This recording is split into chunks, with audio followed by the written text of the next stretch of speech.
Kekecewaan pemerintah Kabupaten Kepahyang lantaran tidak satupun peserta asal daerah yang lolos dalam seleksi Paskibraka tingkat Provinsi Bengkulu tidak terbendung.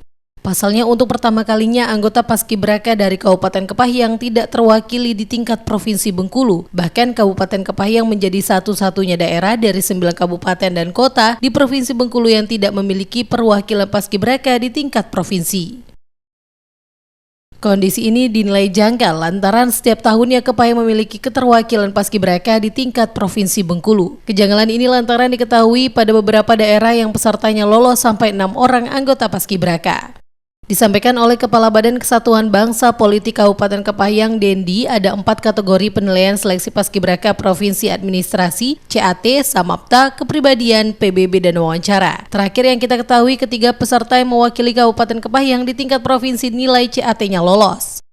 Namun tidak menutup kemungkinan ada tahap lainnya dari keempat kategori itu yang belum memenuhi ketentuan, sehingga 3 orang peserta yang mewakili Kabupaten Kepahyang di tingkat provinsi dinyatakan tidak lolos. Dendi juga mengungkapkan hasil pengumuman dari tim Paskibraka provinsi tersebut akan menjadi bahan evaluasi di tingkat daerah untuk kedepannya.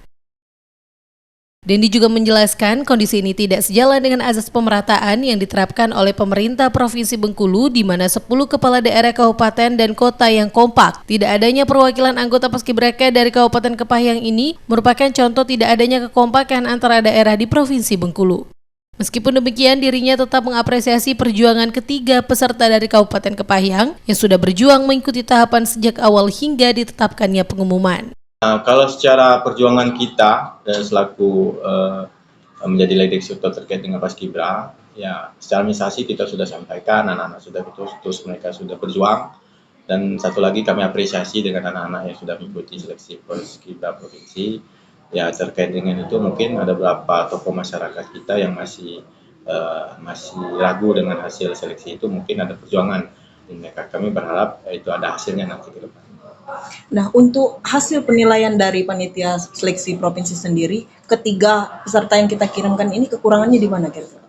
Kalau dari kekurangan, kalau dari segi administrasi kita sudah cukup. Buktinya mereka selalu lolos terkait dengan seleksi. Itu ada beberapa tahapan, mulai dari CAT, administrasi dan lain sebagainya, itu sudah lolos. Tapi terkait dengan hasil akhirnya, ya dari pihak provinsi dan Adrian, RBTV melaporkan.